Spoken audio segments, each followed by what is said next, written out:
So welcome to the last and the most exciting session of today's Intergenerational Forum. Greetings to everybody who joined and stayed with us up until now, and those who just recently joined to attend this last session of the Basel PACEY Plus Award. And in this session, we will see the project presentations by the finalists of the award, and then we will identify the winners in the each categories presented from the regional divisions of Europe, as well as global projects outside of the Europe. And each of you as a participant, as a finalist, everybody who is participating will have a chance to vote and choose the favorite project in each of the respective categories. And we were very pleased to receive a lot of inspiring and interesting projects. And we came up with the 6 finalists, 3 represented in the European and 3 in the global.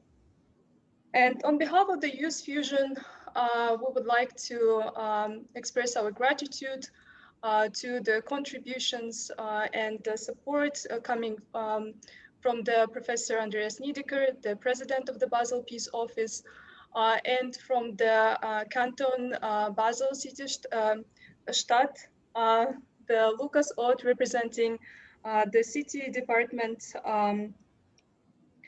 of the Cantonal Center and the City Development Department. And without their support, this award and the event wouldn't be possible. And before the project presentations, we would like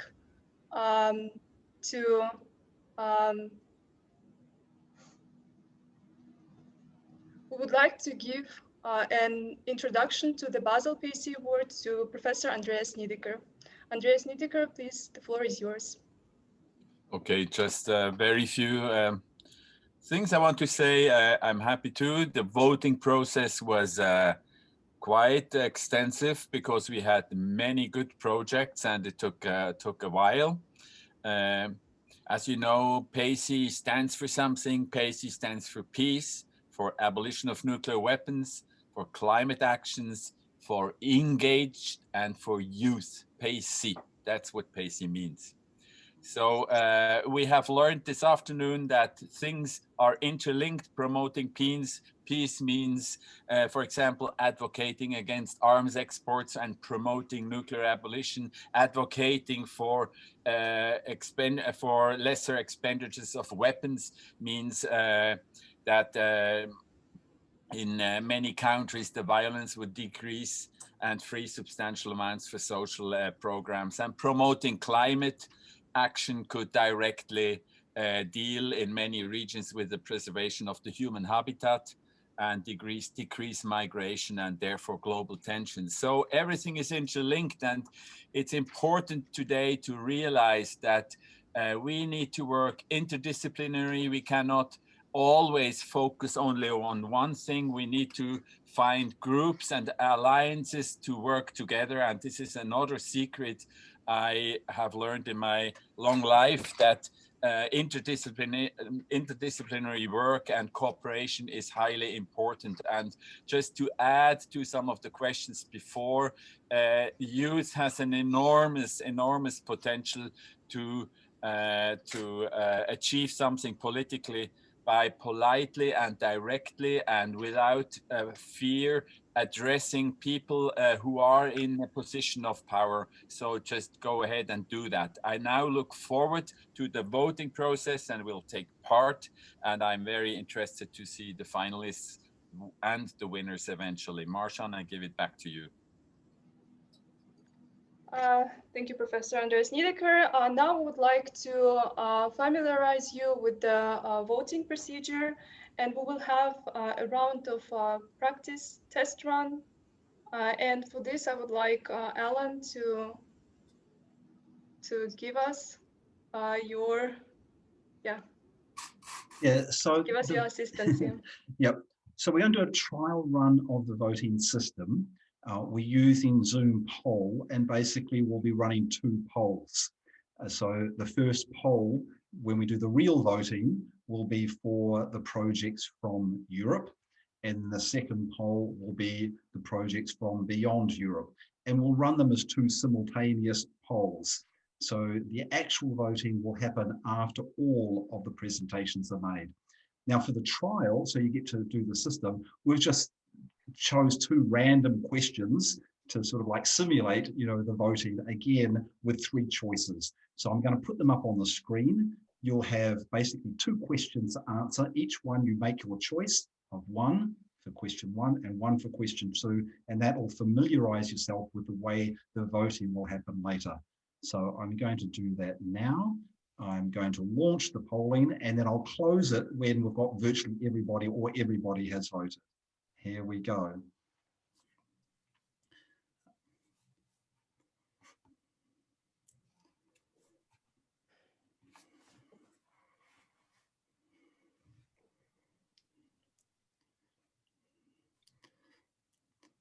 As you're voting, I can see how many of you have voted, and we're halfway through the votes so far.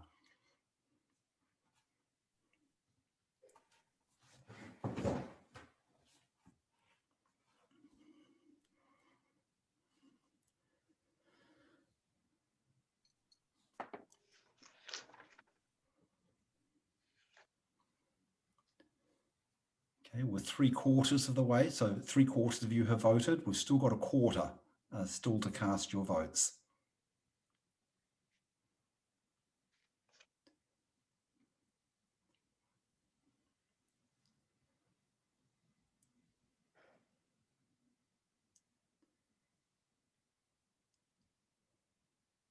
Okay, we'll give 20 more seconds. It may be that some people have sort of like gone for a walk and so are voting, or some are abstaining. So 15 more seconds now, and I'll close the voting.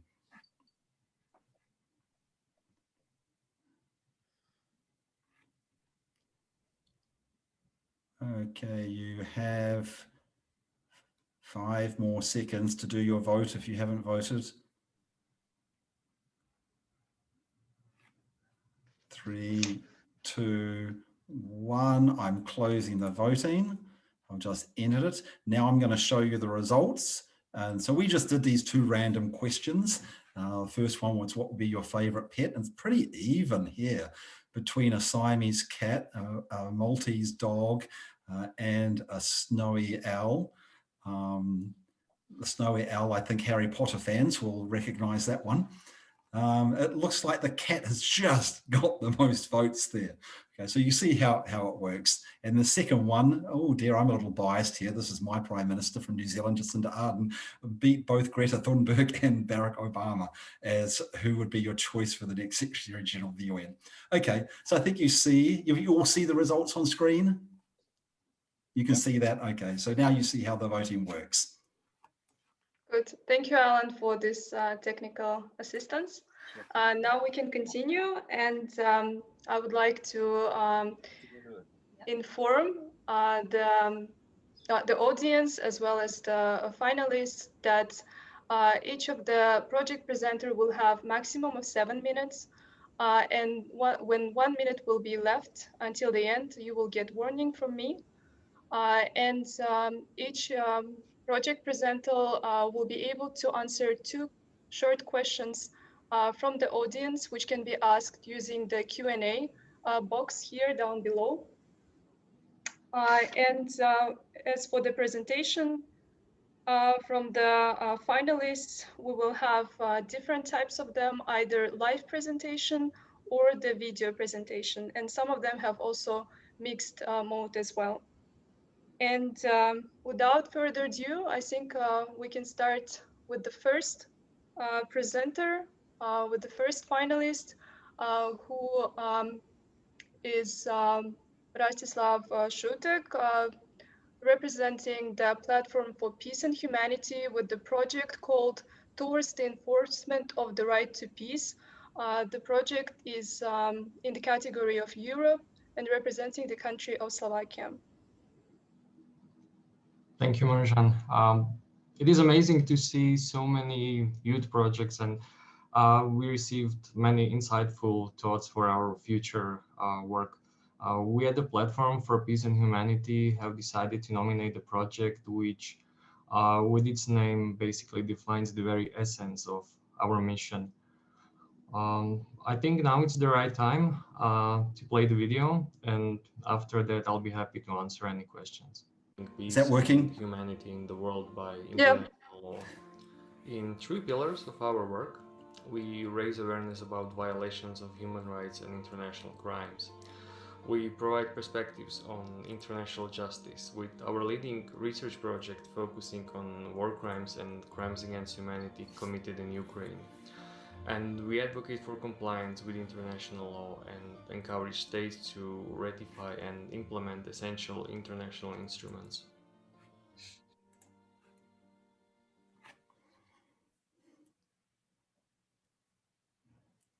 Many young people presently realize that we live in a world where states easily transfer and share arms across borders, but do not share life-saving medicine and vaccines. Where it appears easy to restrict warmongers fueling violence from tweeting, but not from accessing nuclear codes. World approaching climate catastrophe with the highest number of refugees since World War II, leaving young generation in insecurity about their future, exposed to traumatizing images from endless conflicts and frustrated about states' inability to deliver solutions. In accordance with the development of international law in past decades, we want to shift the world's attention back to the position of the individual in the matters of international peace. This will be done by recognizing an enforceable human right to peace. The benefits of having a right to peace recognized in international law are endless. The right can fundamentally modify our understanding of the obligations related to disarmament and arms trade, environmental protection, or maintaining international peace, opening the door to many strategic litigations and reinforcing the enjoyment of well-established human rights and enforcement of states' obligations. Up until now, the developments on the right to peace have not delivered these results, with some states denying the existence of this right, and the global youth has not yet expressed its position on the matter. Platform for Peace and Humanity proposes the formation of a global coalition of youth ambassadors for the right to peace that would contribute to the codification and progressive development of the human right to peace. It would require 2 months of a global online campaign, with support from influencers from all corners of the world to gather and select one youth ambassador per each state. A youth ambassador will be a young person with a track record of peace or climate crisis activism, human rights litigation, or an advocate of change. Once such a movement is established, the Global Coalition will hold 4 online workshops in April, and at the end of that month draft a youth declaration on the right to peace. From that moment, youth ambassadors will lead the campaign in their states, supported by online petitions pressuring their governments to sign the Youth Declaration, a pledge to codify and progressively develop the right to peace in domestic and international affairs. An awareness-raising campaign explaining to the public the need for a human right to peace will contribute to gathering relevant numbers of petitioners. Youth ambassadors will also organize webinars with representatives of their governments, trying to grasp states' understanding and possible opposition to the right to peace. From June, the Global Coalition will also establish close relations with like-minded states to revive in the horizon of 1 year the work in the Human Rights Council on the right to peace, as individuals have not only rights, but are also criminally responsible for disturbing, threatening, or breaching international peace. Platform for Peace and Humanity advocated for the crime of aggression. This time, the Global Coalition will gain support in the Assembly of States Parties of the International Criminal Court to adopt a resolution declaring the crime of aggression as a violation of victims' right to peace. The Global Coalition will start a discussion on establishing a category of crimes against peace in the framework of the International Criminal Court. That has been limited to one single crime at the moment, the crime of aggression. The Global Youth Coalition will also hold conferences with experts to discuss the implementation in regional mechanisms of human rights protection and gain support in each regional human rights system to adopt a resolution pronouncing on the relevance, existence, and substance of the right to peace. In 2022, the efforts of the Global Youth Coalition will gradually lead to the UN General Assembly. With the support of like-minded states, the Global Coalition intends to secure a resolution that would request an advisory opinion from the International Court of Justice. The vote on such a resolution in the UN General Assembly should symbolically take place on the 21st of September 2022, the International Day of Peace, and the International Court of Justice will be requested to make a pronouncement on the existence of an individual and collective right to peace. Additionally, the Global Coalition will establish on the 10th of December 2022, the Human Rights Day, a permanent People's Tribunal for the Right to Peace, the first People's Tribunal launched by a youth initiative. The permanent nature of the tribunal will allow it to issue rulings on a regular basis, just like the Universal Periodic Review. Over the time of its existence, the tribunal will produce a significant amount of scholarship on the application of the human right to peace, with youth ambassadors asking their governments on behalf of present and future generations to answer for the violations of the right to peace.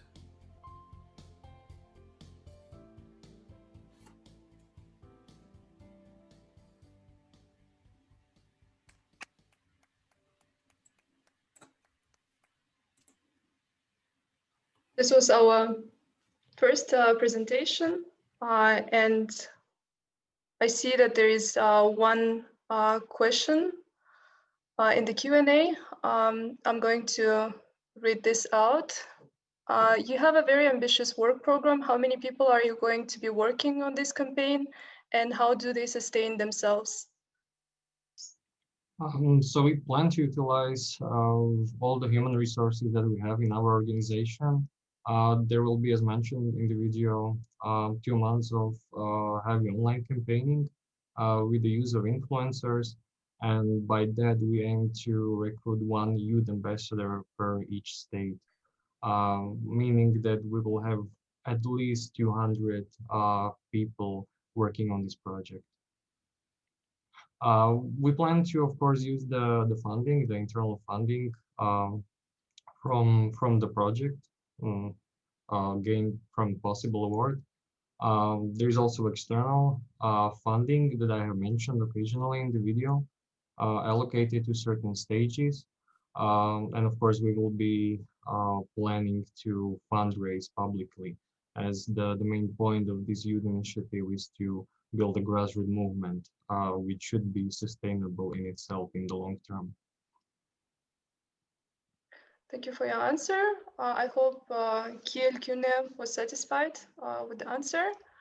Since I don't see any other questions, I think we can move on to the, okay, no, there is one more question coming up. How do you plan to organize contact with other organizations from Victoria Misi?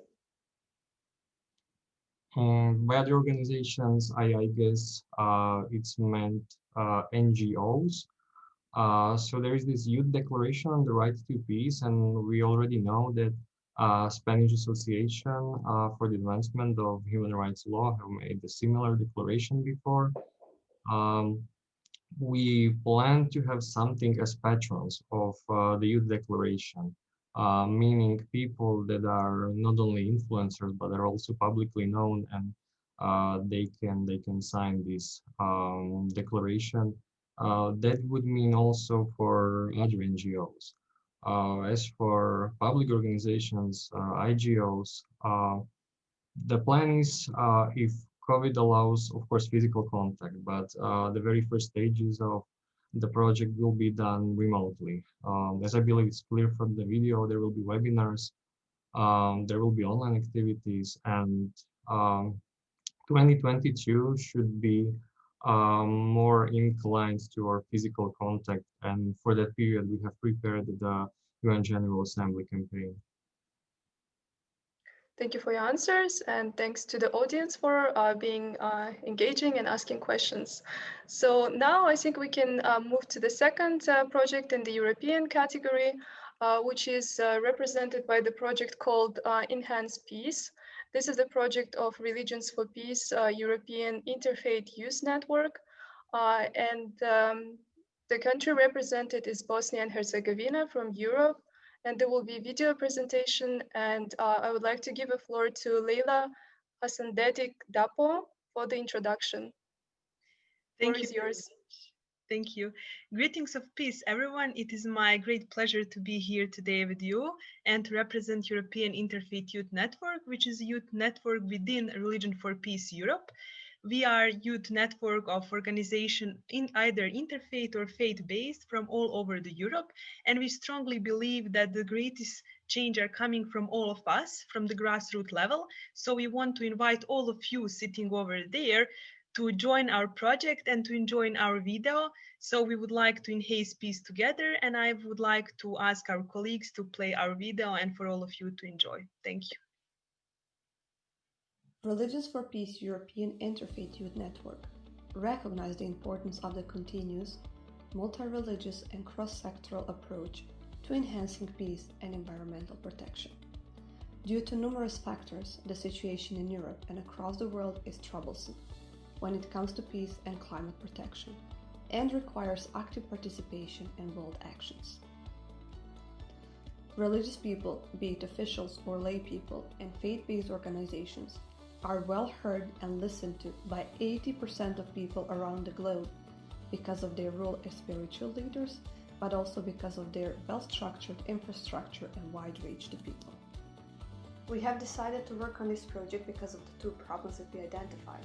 The first problem is low participation of religious people, be it officials or lay people, and NPOs in addressing the above-mentioned issues, due to the lack of awareness for their need for their imminent involvement. And second problem is religious people, officials or lay people, as well as FPOs and non-governmental organizations who are usually working on these issues and addressing them, are now working in a synchronized manner, and that is usually fragmented, which leads to decrease in quality and efficiency. Goals of this initiative are to promote the need for joint efforts of youth, women, and religious leaders in advancing peace and climate protection initiatives. Secondly, to involve and motivate religious people and faith-based organizations to take an active role in building positive peace through environmental protection activities. And finally, to establish or to strengthen and popularize good cooperation between faith-based organizations and NGOs and promote good practices of their joint initiatives supporting the UN Sustainable Development Goals. The online campaign will be delivered through Religion for Peace European Interfaith Youth Network channels and participating organization channels. Series of online educations for youth, women and religious leaders across Europe will be organized on different topics such as positive peace concept, environmental peace building, power of dialogue and interreligious dialogue, and so on. Also, state-level roundtables will be implemented in respective countries, gathering representatives of religious communities, faith-based organizations and non-governmental organizations working in the field of peace education and in the field of environmental protections. Lastly, grassroots ecological initiatives will be implemented simultaneously in participating countries. Conflicts due to global warming are a fundamental threat to peace. Extreme weather conditions like droughts or floods are changing our living conditions and are causing insecurity. These developments increase already existing tensions and conflicts, for example, along socioeconomic lines. That's why concrete action towards climate justice are needed, and protecting the environment is crucial work for peace. It is important that faith-based organizations and faith people are involved in environmental protection because one, they can offer tools and they can frame ethical principles which are like key to emotionally commit to actually change our current way of living. And the religious sphere also offers other arguments for why environmental protection has to be one of the key topics even like if you reject natural science.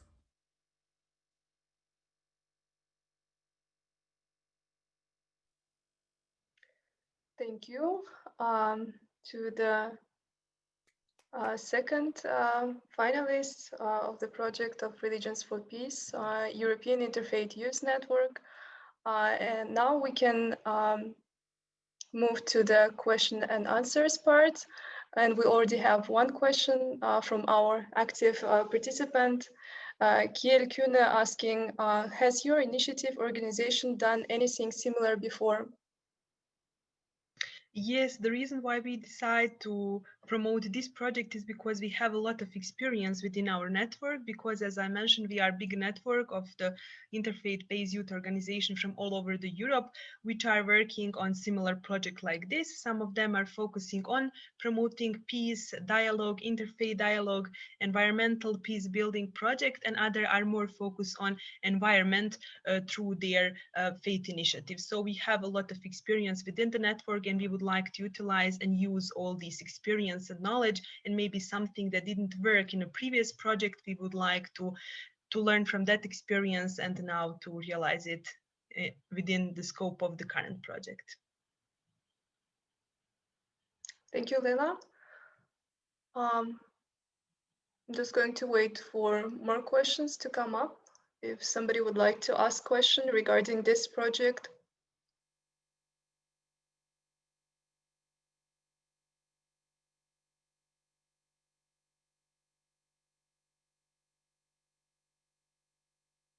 I will give it 5 more seconds. If not, we will move to our, actually we have one question. What physical footprint should the project leave in long run? Asked by Willard Kaula.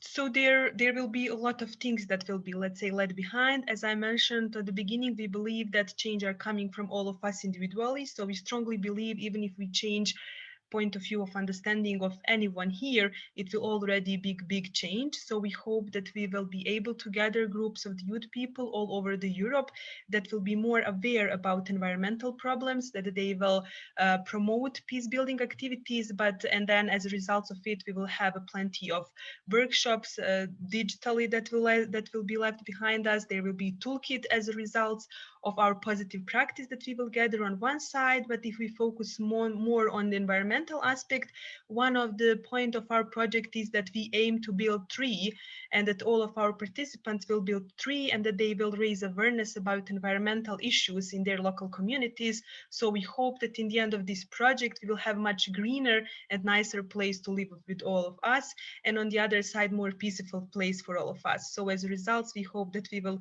leave a little bit better world behind us after the realization of the project. And thank you for questions. Thank you for answers, and thanks again for the questions from the audience. And I think now we can move on to our last project in this regional section, which is the project from France called Mock Parliamentary Resolutions on Nuclear Disarmament. And the project is to be conducted by the Initiatives for Nuclear Disarmament. And I would like to call upon Chloe Reid. I'm sorry for pronunciation. So good evening. Thank you so much for having us. We're going to be working in tandem of 2 to present this to you. This is our project for this year. Chloe will take it away with the introduction. So Chloe, you're up. Yeah, thank you. I will share my screen so that you can actually see the PowerPoint. Okay, can you tell me if you see it? Not yet. I do not see it yet. It says, okay, now I can see it. Okay, perfect. So first, obviously, I would like to thank you for selecting us to be a part of this forum, and especially this intergenerational forum on peace, climate, nuclear disarmament, and the pandemic. Our NGO, Initiatives for Nuclear Disarmament, IDN France, is very proud to present today an ongoing project which seeks to bring together experts, parliamentarians, and students from across the country in order to build a functional framework for peace and disarmament by recreating the democratic process of French legislation. So this project is being developed thanks to the collaboration of a panel of supporters French parliamentarians, as well as the French Student Parliamentary Association, Association du Parlement des Étudiants of Dijon and Sciences Po Paris, which are represented today by Louis Toussaint. So to introduce the topic, as you may know, France is one of the world's 9 de facto nuclear weapon states with an estimated nuclear inventory of about 290 warheads. The country's use of nuclear deterrence has been rooted in its history and strategies since the end of World War II. And as it is considered an asset for the country's sovereignty, France continues to modernize its nuclear weapon technologies and arsenal today. As you may not know, however, the topic of nuclear weapons has been majorly absent from the democratic debate in France, even though the risks and costs of this arsenal's mere maintenance weigh on every single citizen. You have on the slide a number of interesting numbers and facts, such as this one, for instance, that the topic of nuclear weapons used by France was last mentioned in the French Parliament in 1995. It's quite some time ago. So why should we, in this context, debate nuclear disarmament? The aim of our project is first to start a democratic debate over the use of nuclear weapons in France, but also to create a precedent for such a project to be adopted and replicated abroad, for instance, the UK, US. Such a debate will allow to pose essential questions about, first, the risks induced by nuclear weapons. When talking about nuclear risks, we often tend to think of the risk of a nuclear button ending up in the hands of a short-tempered head of state. However, a tremendous part of the danger of nuclear weapons remain pertaining to human error and random incidents, which makes them as dangerous in peace times than in conflicts. Second, the costs of nuclear weapons. By raising awareness about the huge financial costs of nuclear weapons, by debating it and discussing it, this project aims at promoting a debate on the reduction of allocated budgets and investments. Third, the relevance. It turns out that today, in today's world, the new technologies and new forms of conflicts make nuclear weapons obsolete. More nuclear weapons become a source of conflicts and tensions and tend to multiply the risks of conflicts occurring. So our approach to nuclear weapon questions is meant to remain realistic. For us, it makes no doubt that promoting the debate over these questions is the first step towards the eventual abolition of nuclear weapons, be it in France or abroad. This is why we built this project, the first aim of which is to take action and to actually make the concrete first steps that will open the democratic debate in France and maybe abroad. So these actions support several intertwined sustainable development goals as defined by the UN. And we actually saw before this afternoon that indeed such projects lead to supporting intertwined sustainable development goals. So we have, for instance, goal 16, supporting peace, justice, and strong institutions, since by promoting an open debate on nuclear weapons, this project seeks to empower the citizens and the youth especially on rarely discussed yet vital topics. Goal 13 as well, climate action. Today, the questions of climate and nuclear weapons are closely intertwined. Climate change can cause nuclear conflicts. We know that, for instance, by increasing the risk of conflicts over, for instance, scarce water. Nuclear conflicts will definitely cause climate change. You may know of what we call nuclear winter. So here I will leave the ground so that Simon, my colleague, can present to you the project more in practice. Thank you. Yes, so this is a very concrete project, as you can tell, and it works in 3 key phases. The first one is all about education. So we have experts join the youth, and in a very similar session to one that would be held at a parliamentary hearing, we have the students ask questions, the experts answer, and this is really where IDN comes in. We have quite a network that we work with consistently. The next step is the debate, and this is where IDN will take a little step back because we want to really encourage the democratic aspect of this project. Students will come from all across France. We will have the French Assembly, one of the rooms in the French Assembly, the Colbert room, which will be given to us by supportive MPs in the French Parliament. And there the debate will be ongoing. We don't know what the result will be. That's the whole point of this democratic debate. We just hope that it leads to something, maybe ambitious, maybe not so much. It could be simply no first use, for example. And the third part, which is equally important, is the transmission of the conclusions that we arrive to. This is the creation of a white paper, which is a legal document that can be used. Here we just have students representing political parties informed in the same way that politicians would be, producing a legal document, which could then again be promoted throughout the rest of France, as well as Europe and any other country. Next slide, please. I did want to take one last thing to talk about the current pandemic that we are currently undergoing. It's affecting billions of lives around the world. We see the medical consequences every single day, but there's also a large part of the population that is suffering silently. Students everywhere are finding that their university life has been cut short. Their campuses and classrooms are empty. They live in small university residences often, sometimes unable to return home.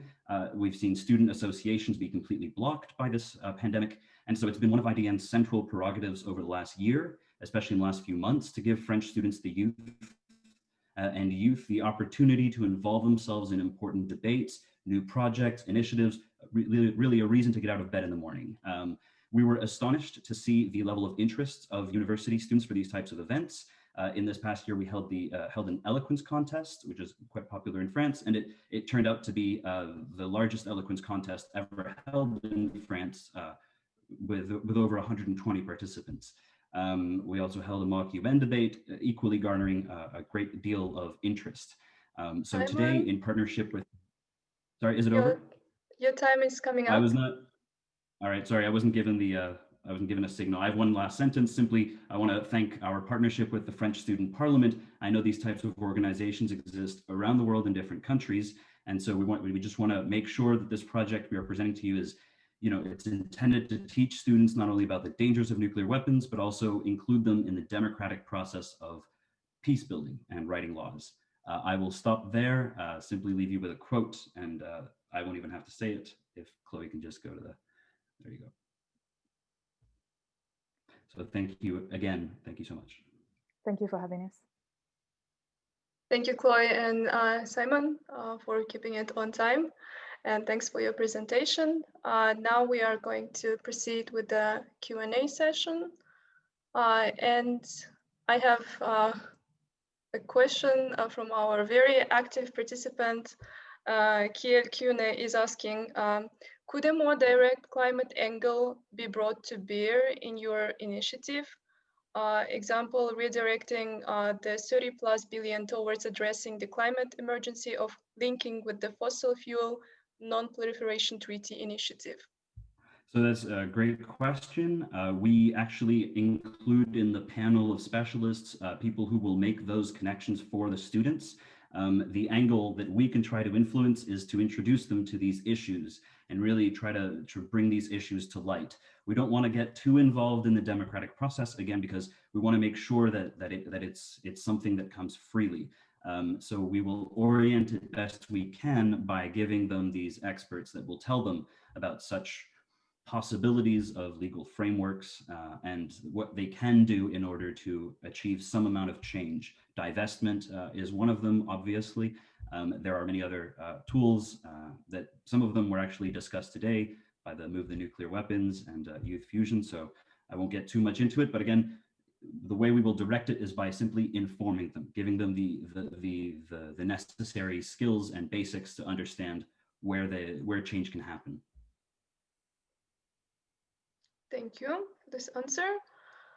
We will give some more seconds, perhaps for other participants to also ask their questions regarding this project.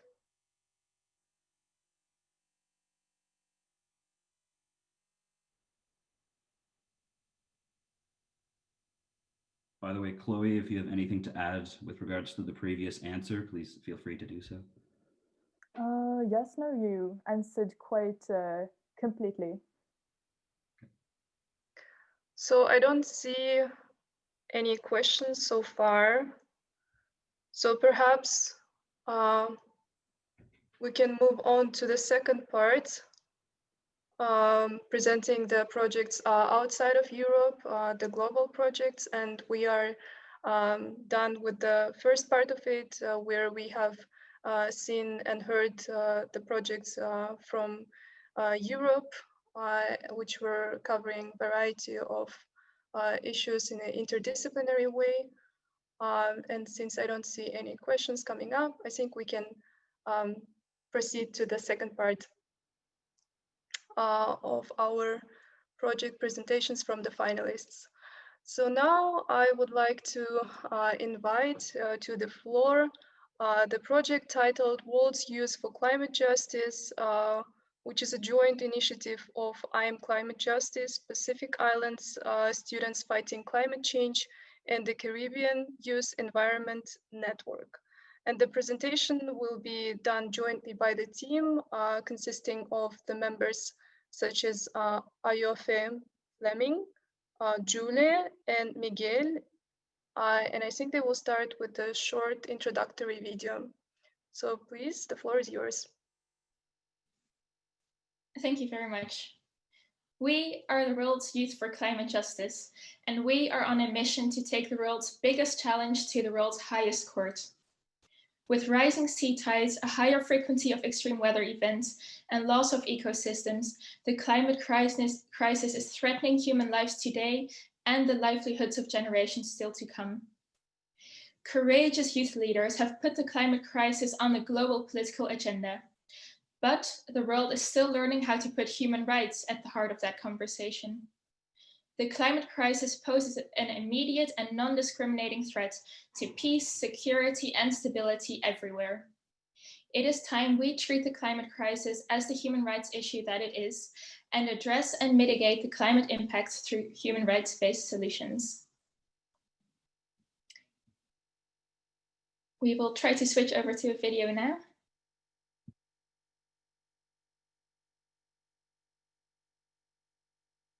In every year of the last decade, our world has seen greenhouse gas emissions continue to rise and shatter records. But those responsible for burning the most fossil fuels have not experienced the most direct consequences of climate change. It has been us. The hundreds of millions of people living on the front line of the climate crisis. If global temperatures rise above 1.5 degrees Celsius in my lifetime, countries like mine will vanish beneath the waves. I will be forced to leave the land where my ancestors are buried, and to tell my children they have nowhere to call home. At Rio de Janeiro, Kyoto, and later at Paris, we were promised action. But despite ever more opportunities to address this crisis, the planet is hurtling towards climate catastrophe. Existing international agreements have not provided countries with legal clarity on their responsibilities to reduce emissions, leading to inaction. To break the impasse, the UN General Assembly must request an advisory opinion from the International Court of Justice on climate change and human rights. All it would take is a simple majority vote from UN member states. An advisory opinion is not legally binding but carries great legal and moral authority, encouraging all nations to protect the human rights of people affected by climate change. An opinion from the highest court in the world would also help to build a critical global coalition uniting governments and international institutions, and would define exactly what existing bodies of laws nations should follow. In the past, advisory opinions have been instrumental in establishing international laws on the right to self-determination, the prevention of genocide, and nuclear disarmament. We believe it could do the same for climate change. A planet in crisis doesn't have to be our future. If there is power in the world to save humanity from environmental disaster, it is the power of the people.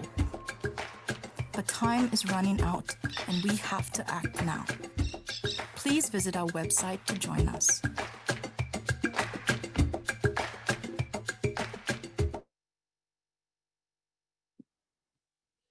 Human rights are protected in several international legal documents. Human rights are anchored in the Paris Agreement as a general principle. Yet those protections are scattered across different declarations and reports. They have rarely, if ever, been used as an argument to propel bodies into more ambitious action. The International Court of Justice is the only international institution that has the authority to present a comprehensive summary of the human rights obligations of states in the face of the climate crisis. And the evidence is on our side. We are more than optimistic that the judges in The Hague will understand the urgency of the matter at hand and deliver a strong advisory opinion. We are standing on the shoulders of giants in their never-ending pursuit for peace and the love for humanity. Palau and the Marshall Islands, both climate-vulnerable Pacific Island nations, started a similar initiative in 2011. Youth groups from around the world have tried to hold their governments accountable to their promises in court cases. Many pioneers have come before us to make the most noble sacrifices for our shared humanity, to make the impossible possible, and our work builds upon the gravity of their legacy.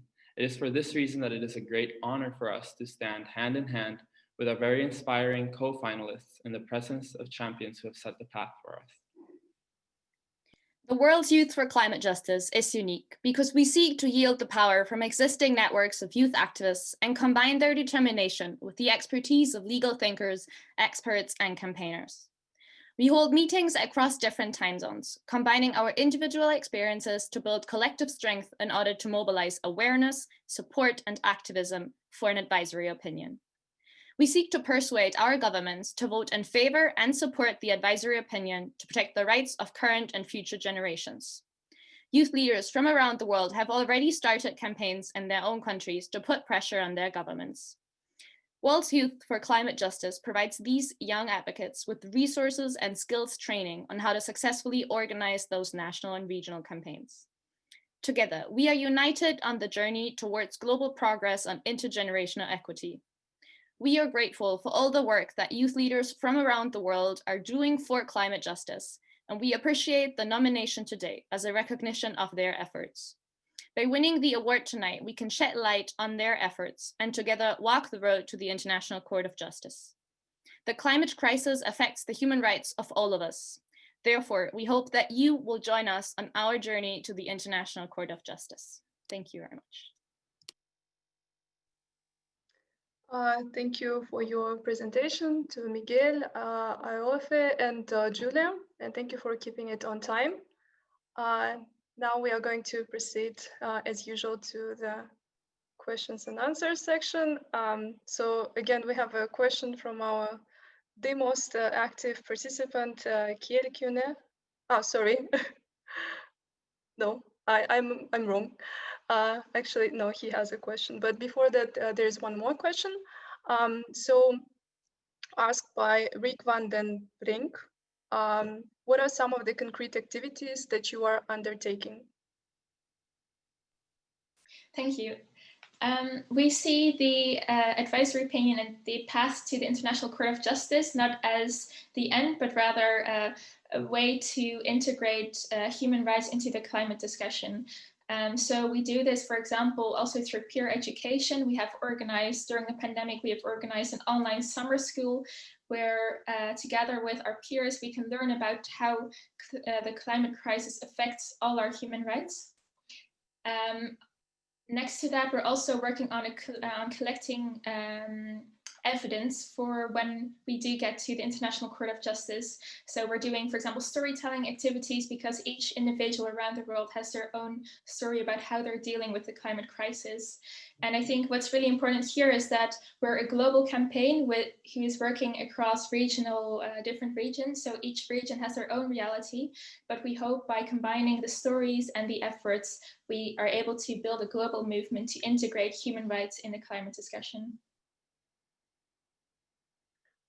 Thank you. Unless other team members want to add something to this, we have also the second question, which is from our active participant who is asking, are there any adult organizations currently following the same route of an ICJ opinion on climate?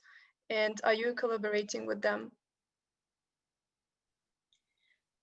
Yes, it's very heartening actually that we have the support of legal experts, of campaigners around the world. So we're definitely in close contact with these people who we also see as our mentors in a way.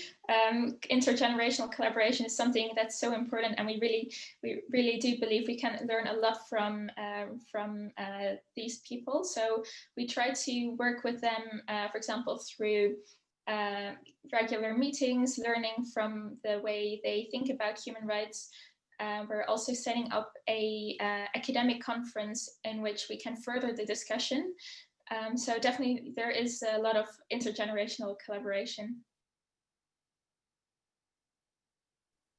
Thank you. If other members are not going to add to this, I just see that, okay, yeah, it's Julia is typing answer. Okay, so thank you again for this project presentation on world's use for climate justice. Now we are going to move on to our next project in the category of Beyond Europe, which is called Keep It in the Ground for Peace. This is the project from Africa, Malawi, and the project is run by the organization called Youth for Environment and Sustainable Development, and the presenter is Joseph Kenson Sakala. So the floor is yours, please. All right, thank you so much, and hello everybody from Malawi. Yes, we need to keep fossil fuels in the ground, and I'd like to ask Erin to play the presentation, and then after that, then I'll come back.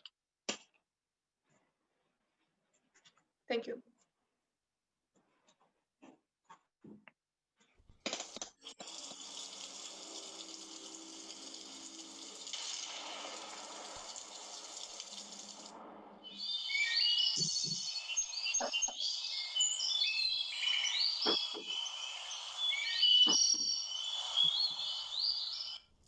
Keep It in the Ground for Peace is a global campaign, and YSD Malawi, in partnership with Lingo, we're working on this project together. This is a global initiative focusing today on practical actions to resolve conflict in Africa by keeping fossil fuels in the ground. Hello, my name is Joseph Kenson Sakala. I'm an environment and climate activist. I work as an executive coordinator for Youth for Environment and Sustainable Development, YSD, in Malawi. Just to give you a brief background of the campaign, which started at the Global Youth Summit in 2015 in Germany. And this has created a global youth network to connect and inspire youth for action.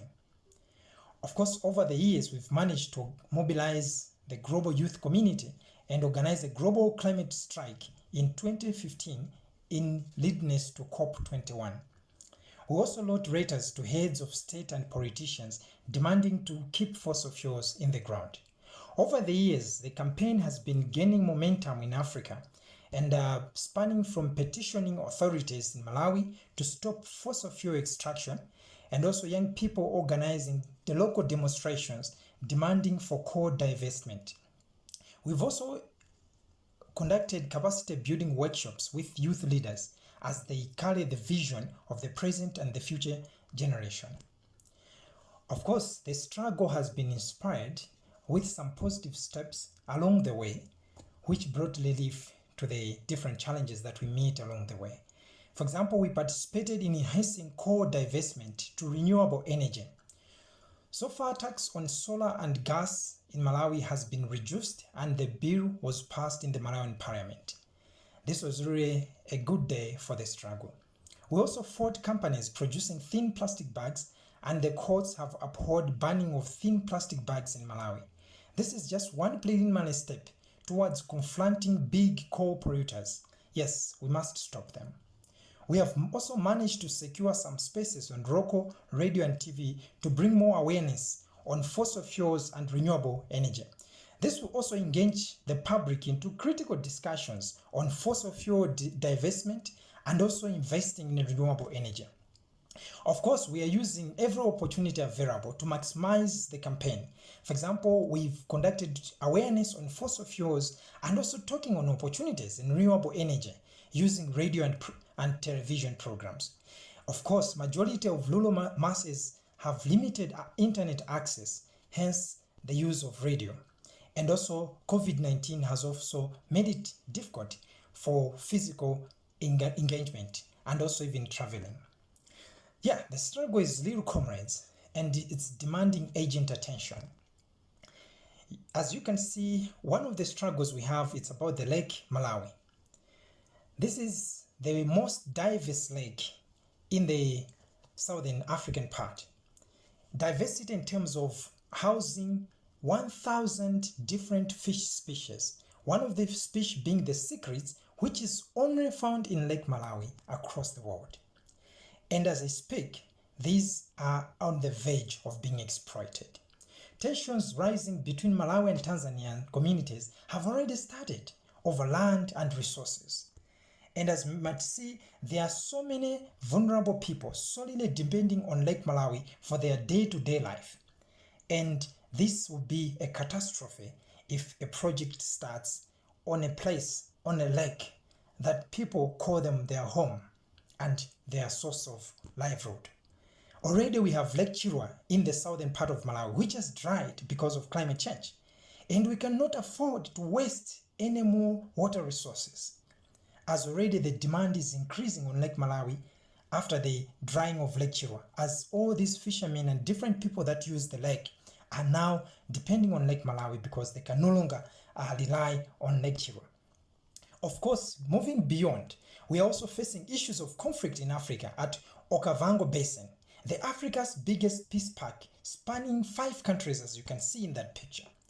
A migration route for the largest remaining elephant population in the world, and a shocking potential of 12 billion barrels of oil have been estimated to reside there. We must keep this in the ground. Continuing with our work, we would want to conduct capacity building meetings with community frontlines and community-based organizations so that we should form a united resistant front against fossil fuel projects in Malawi, Tanzania, and Zambia. And we want to empower a youthful generation of vigilant environment and climate defenders through involvement and also building their capacity. But also want to start an environmental talk show in light of COVID-19. Continuing with the struggle, it's our passion, and we want to promote coal divestment towards renewable energy, and also to advocate for policy formation on peace and climate change. So let's join hands to make the world a better place for all generations everywhere, including the kids you see in this picture. If you support this project, you enable YSD to work on the campaign to leave fossil fuels in the ground. Thank you. Right. Thank you, Joseph, for the presentation on Keep It in the Ground. Now we are going to move on to the Q&A session. And I'm just going to take a look if we have some questions. Yes, we do have 2 questions. The first one from Rick van den Brink, asking, what will you do with the prize money?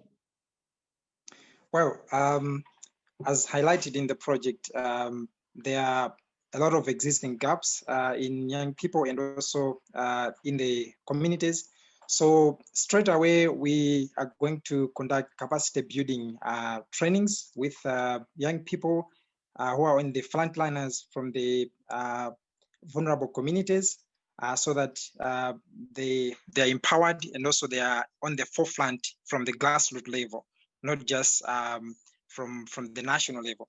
And we would also want to do more of environmental talk shows because now with COVID-19, the physical interactions, they are quite limited. So we don't use the media platform to engage into more discussions and also to learn from the different experiences that people living in the fossil fuel affected areas are experiencing, but also to a large extent to build a more momentum to stop the planned oil drilling on the Lake Malawi, as well as connecting young people from across Africa, especially Malawi, Zambia and Tanzania to work together, because one country cannot manage to do everything, but like through this kind of collaboration, we want to see some positive results. Yeah, and of course, lastly, we would also want to work with the policymakers to incorporate policies that looks at issues of peace and climate change. Of course, in other countries they've done that, but in Malawi, we are lagging behind. So we want to do more on that as well. Thank you, Joseph, for answering the first question. So the second is from Valeria Beneca.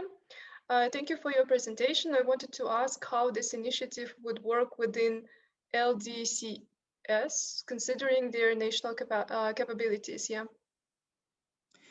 Yeah, that's why we are saying that the fact that we don't have all the capacities that maybe are there available in other countries, it's not the reason like to stop us and to make us sit back and watch while our resources are being exploited, while people are being exploited and the nature is threatened. So we are using the little available resources that we have as young people.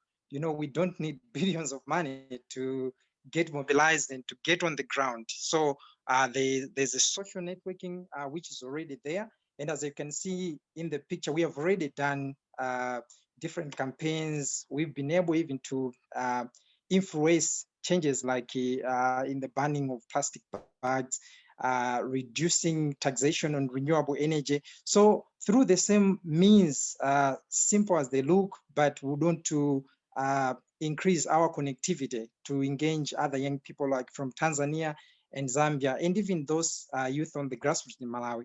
So it's not really an issue of capacity, but it's an issue of the passion and willingness to do something, and using the little available resources to maximize your the struggle and also the fight for a better clean world which leaves fossil fuels in the ground. Thank you, Joseph, for answering the second and last question. So now I think we can move to our last project in this category. And this project is from Japan, Nagasaki Youth Delegation, which is run by Nagasaki Council for Nuclear Weapons Abolition. And they have prepared the video presentation.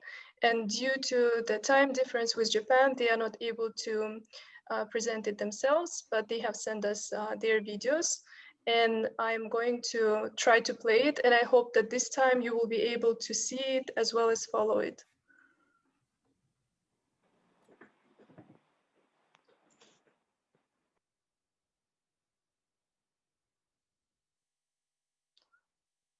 So I'm sharing my screen. And please just let me know if you can hear and follow it. It's there. It's there. And now I'm going to play. Can you hear it? We are the nice Nagasaki Youth Delegation. My name is Yuka. We appreciate you inviting us. We are very honored. Were you able to hear it?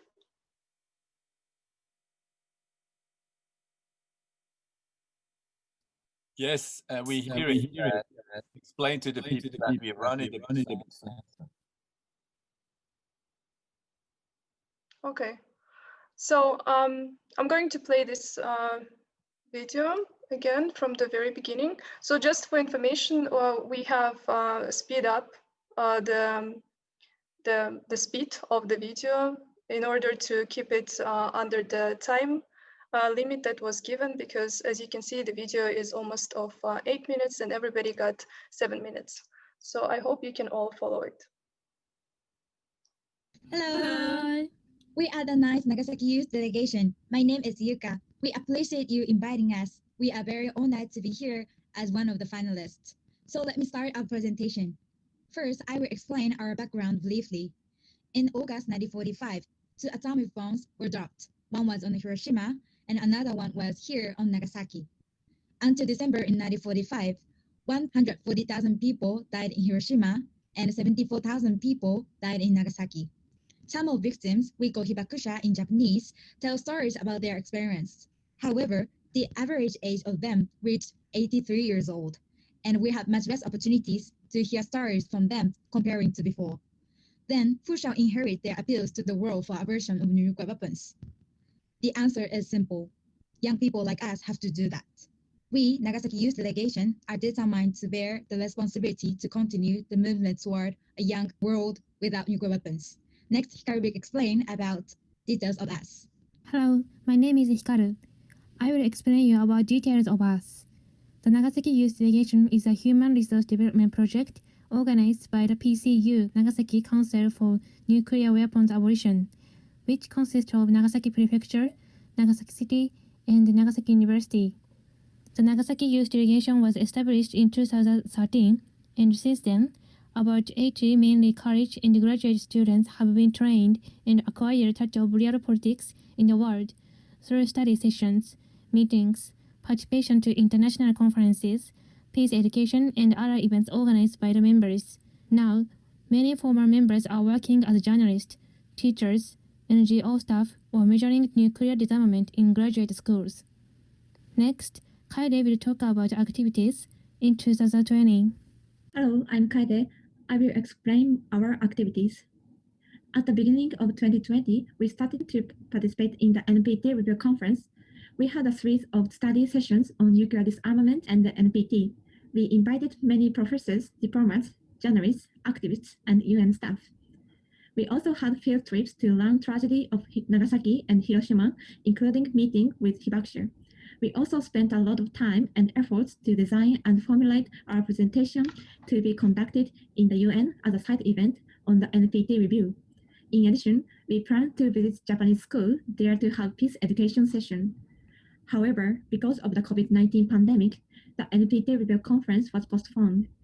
Even though we had to give up our activities in New York, it did not mean that we had to give up our task. We decided to present our messages from Nagasaki on the web instead. We organized our online presentation titled All Humans Could Be Next Hibakushas, All Humans Could Make Others Be Hibakushas, in which we tried to convey our messages that everyone in the world, including you, might be the next victim of nuclear weapon, or everyone in the world, including you, can be a cooperator of the next nuclear attack unless you will try to stop nuclear weapons immediately. We succeeded in expanding our network for nuclear weapons operation by utilizing the web. In a sense, the COVID-19 gave us a new opportunity to share our activities with people around the world on the web. Next, now we'll tell you about what we will do this year. Thank you, Kaede. I'm going to talk about our plan for this year. We have two major plans, studying about atomic bombs and spreading what we learn to the world with our messages. Firstly, due to COVID-19, basically, we are planning to use online lectures to study about history of nuclear weapons, international society, and international law. For example, in international law, we are now studying about TPNW. In addition, we are now trying to arrange to meet with some hibakusha. Secondly, we are planning to organize online events to share our experiences and messages. Also, we will utilize various SNS to disseminate our messages and share our desire for a world without nuclear weapons, particularly with our fellow young people in Japan, who may not have much opportunity to think and talk about peace and nuclear disarmament. We believe that it is crucial that the next generations of Japan, as an only country with a tragic experience of nuclear attack, will inherit the messages of hibakusha and keep talking about peace. Our goal is to make all young people in Japan to think about the problem of nuclear weapons and peace as our own problem. Foreign topic is messages from Nagasaki. Yui is going to talk about it. Thank you. Hello, I'm Yui. I'd like to convey two messages from Nagasaki, a city once attacked by atomic bomb. Our first message is about the threat of nuclear weapons. Nuclear weapons have robbed us of many important things that we take for granted in our daily life. On the occasion of the entry into force of the Treaty on the Prohibition of Nuclear Weapons, we'd like all the people in the world to know about the threat of nuclear weapons. Our second message is about the importance of peace. Today, the opportunities to hear from aging Hibakusha is diminishing, and within years, we may not learn directly from the experience anymore. We believe that it is a mission of us, younger generation, to inherit their desire for peace and abolition of nuclear weapons. We have to inherit, expand, and share their desire for peace based on their unspeakable experience under nuclear attack. We expect all of you who watch this video to share our messages. Thank you very much.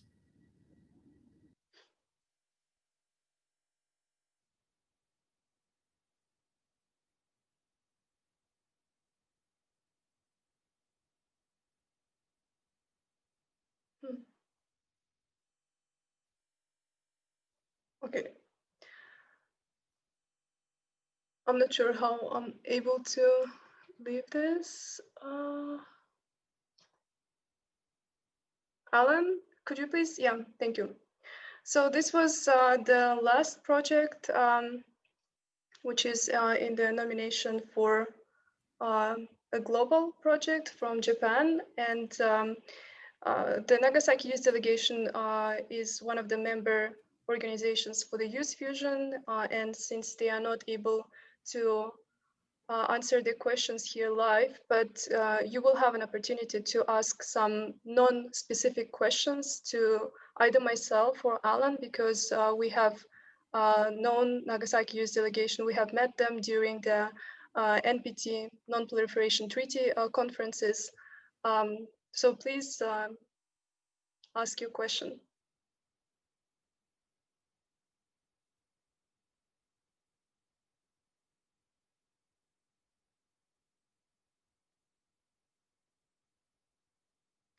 I think there was,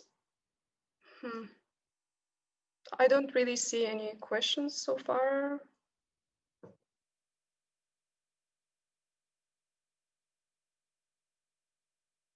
There is one. Nkenga Fak Ikaria. Oh, sorry. Okay, now, yeah. Yeah, it just came.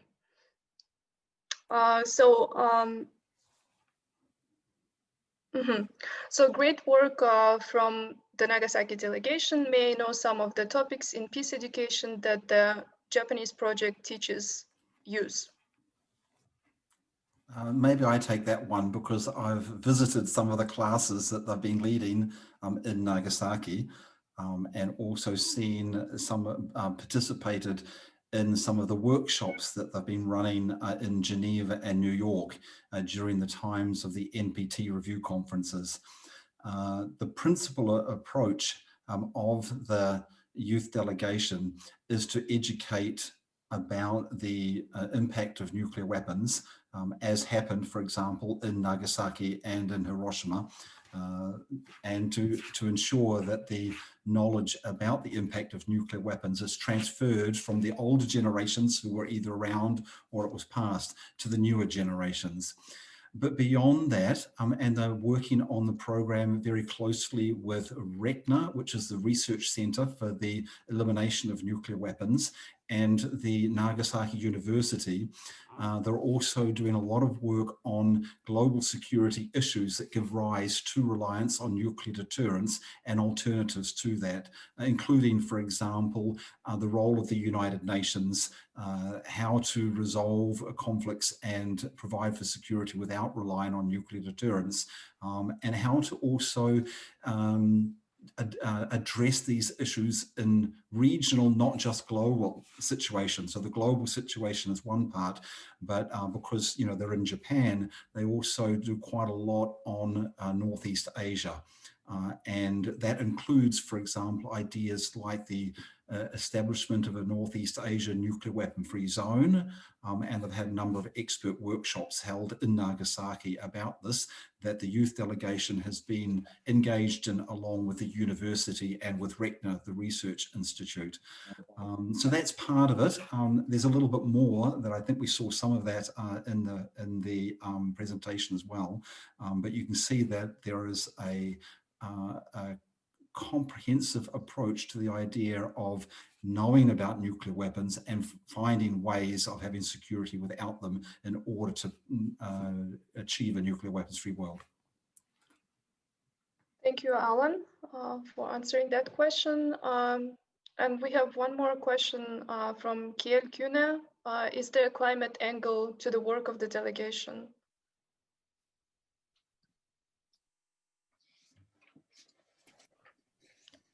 I don't know an answer to that question. So maybe Marzhan, do you know? I'm not really sure about the climate aspect of that. But as we could see from their presentation, perhaps they might include it, but I definitely cannot answer for that part. But thank you for asking. Yeah, I think it's really important to include the climate aspect to this. I just see one raised hand from Sylvia Boyes. I'm not sure whether this is a question or a person would like to speak up. So, yeah.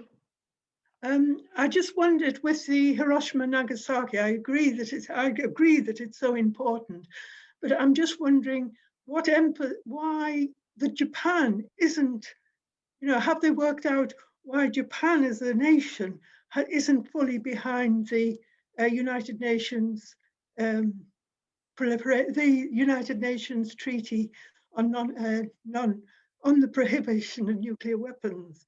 Because we've heard so much, as an anti-nuclear activist myself, we hear so much about it, and I agree with it. It's the most horrendous story, but just to try and understand Japan's situation the people of Japan would be quite interesting to hear. I'm sorry, I haven't made sense. Thank you, Sylvia, for your question. I think in the chat, I see that there is a professor of RECNA, Satoshi, I cannot see the whole name. So if you, Satoshi, if you would like to answer the question, please let us know, either in the chat or by speaking up to us.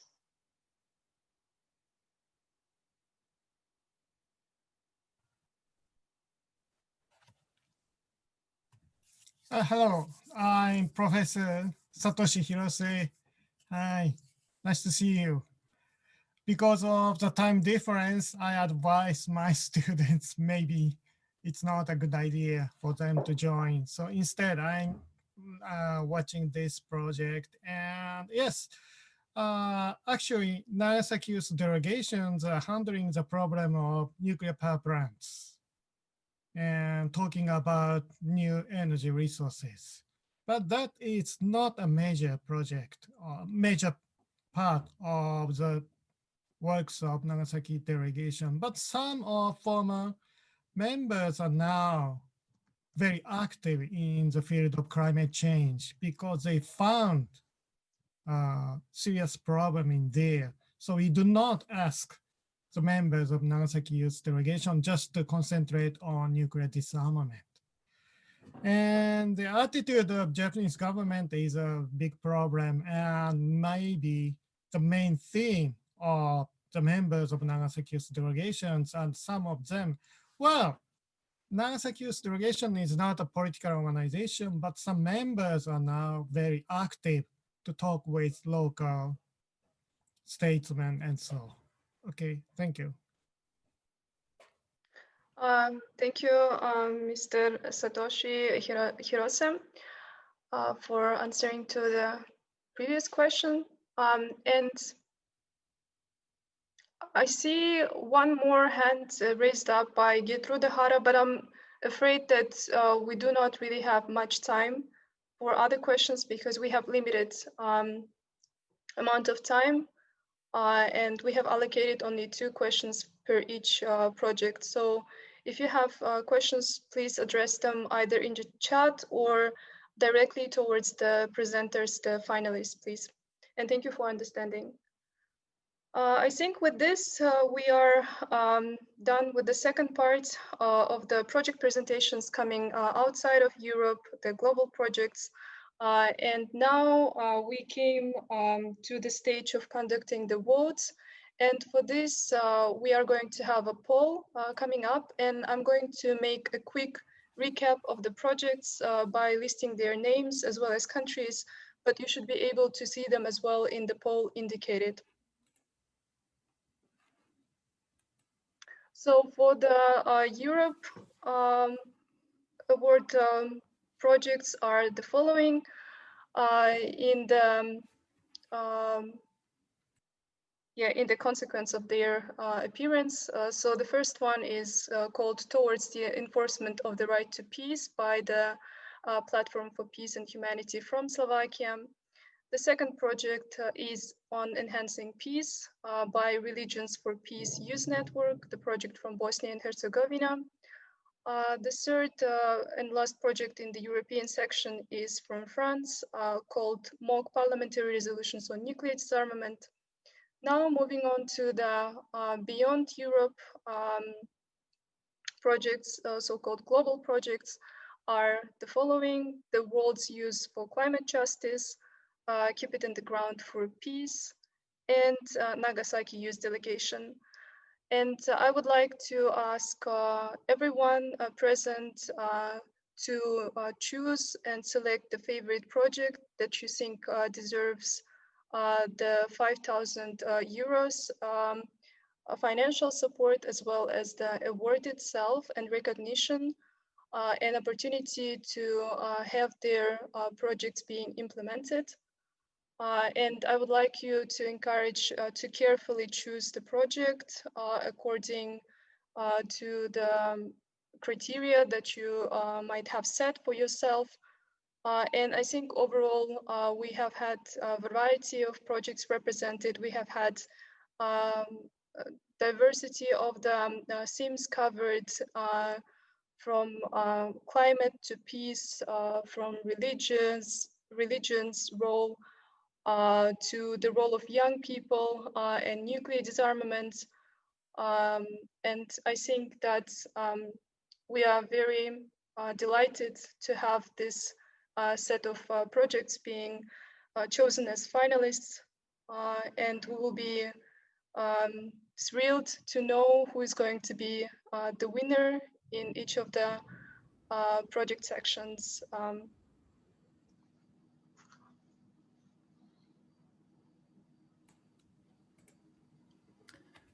So just an update, 3/4 of the participants have now voted. So we're still waiting for another quarter to vote before we close the poll. Thank you for update.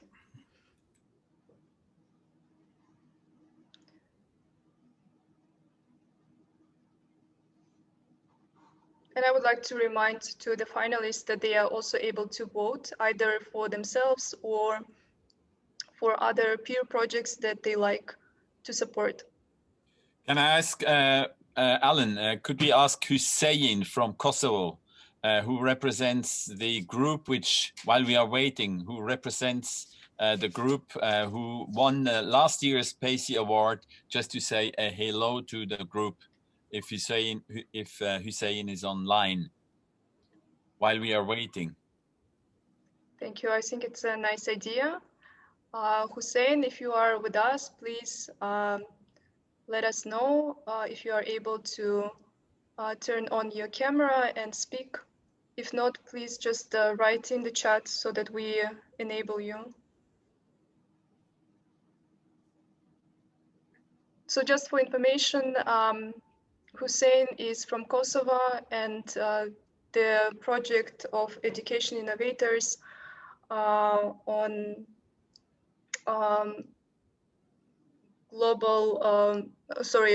city gardening in the city of Mitrovica, which is located in the border between Serbia and Kosovo, was awarded the first PACEY Award. This time we have extended our award to PACEY Plus, because we think that it's important to include not only Europe, but also the globe overall, because we see that the world is getting more and more interconnected, and the pandemic has shown us that we should be acting collectively, and everybody was impacted by the consequences, and is still being impacted by the consequences of the global pandemic.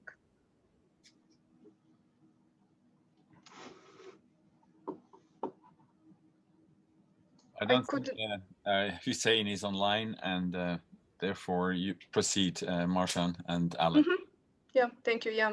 So unfortunately, Hussein is not with us, but nevertheless, he was registered for our event, and he was present on the beginning during the first 2 sessions, I believe.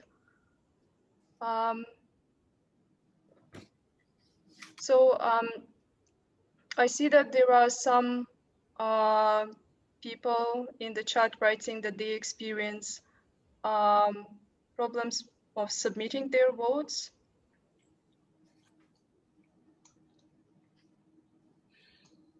We have 94% have managed to vote. Mm-hmm. And actually, I'm voting right now myself. Sorry.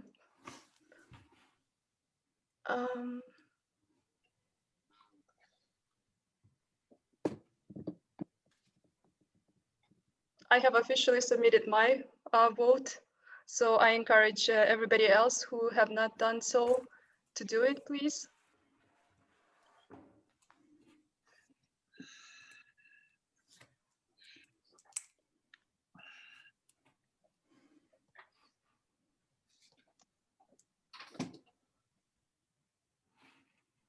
It's very exciting to see who is going to be the winner.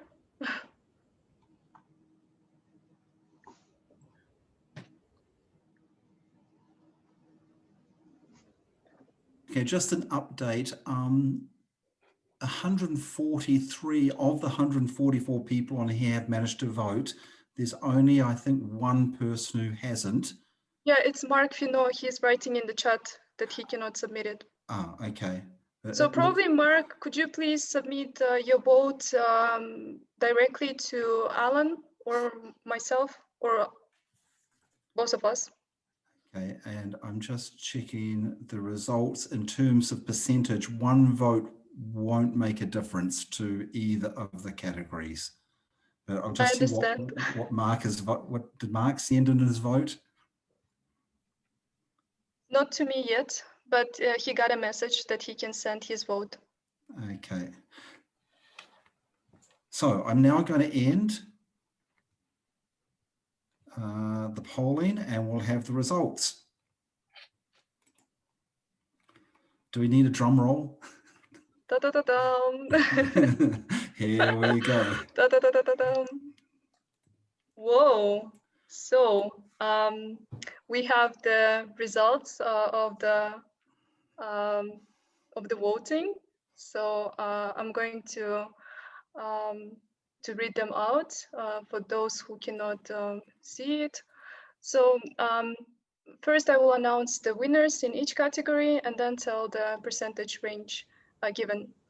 So in the European award of PACEY, the majority was voted for the project by Platform for Peace and Humanity from Slovakia towards the enforcement of the right to peace, and chosen by 40% of the votes.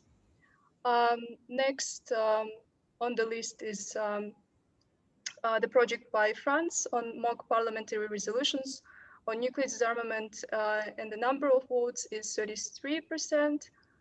And the third place is by Enhance Peace project by Religions for Peace Youth Network, and the allocated number of votes is 28%. So congratulations to the Platform for Peace and Humanity. And for the global project, which is PACEY Beyond Europe, I'm going to announce the results. So the winner is the World's Youth for Climate Justice with the 47%. On the second place is Keep It in the Ground for Peace by 41% of votes. And the last place is by Nagasaki Youth Delegation of 12%. So with this, I would like to again congratulate our winners in each category. And for that, I would like to ask for the winning ceremony for the European Award winner project. I would like to invite Mr. Lukas Ott from Canton Basel-Stadt, from the President's Department on the cantonal and city development units. So please, Mr. Lukas Ott, the floor is yours. Thank you, Marzhan. It is important to me to mention again that youth-led projects and activities that promote peace, climate protection, and disarmament are more important than ever, as Ernst Ulrich von Weizsäcker mentioned also in the second session. More than ever, it is about a holistic approach that moves us forward.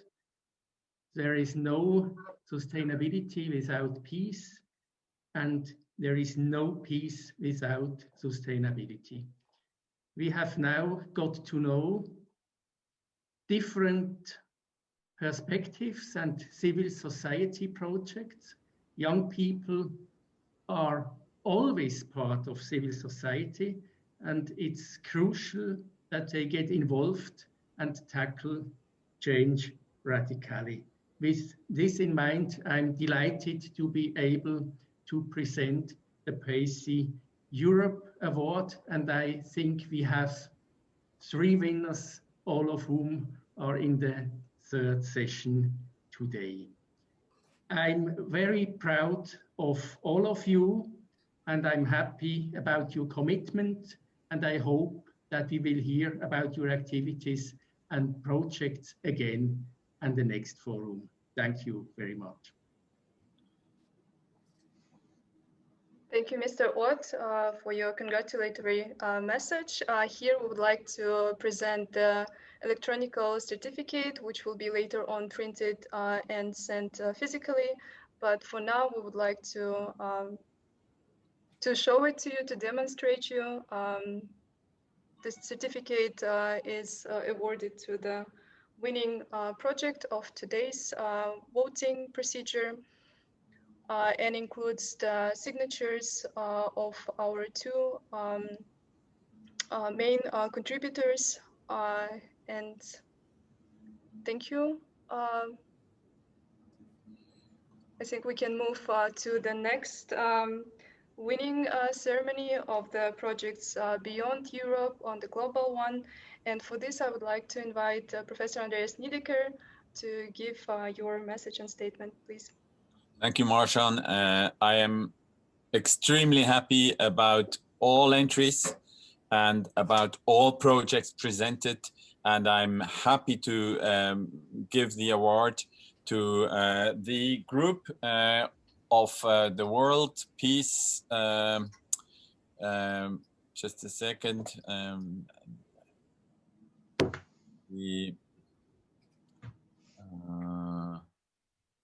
World Youth for Climate Justice? World Youth, yes, for Climate Justice, and congratulate them to winning this award. This is the award, and I'm happy that we are thinking of people in the Pacific who are potentially losing their home, and that was very moving, and one of the reasons I selected them. And but all the projects were very good, and I'm very happy that we started to do these PACEY Awards. I think it's important that we have this platform in Basel, and I share Lucas Ott's statement, and I'm happy he is with us this afternoon. And thank you very much all for your participation, and congratulations. Thank you, Professor Andreas Niedecker, for these congratulatory messages. From my side, I also would like to thank everybody who joined and participated in this forum, as well as actively asked questions, gave comments, and mainly participated as well in the voting procedure. And we have seen a lot of inspiring projects. I think that for those who have joined the previous sessions, you have gained a lot of insights for reflection.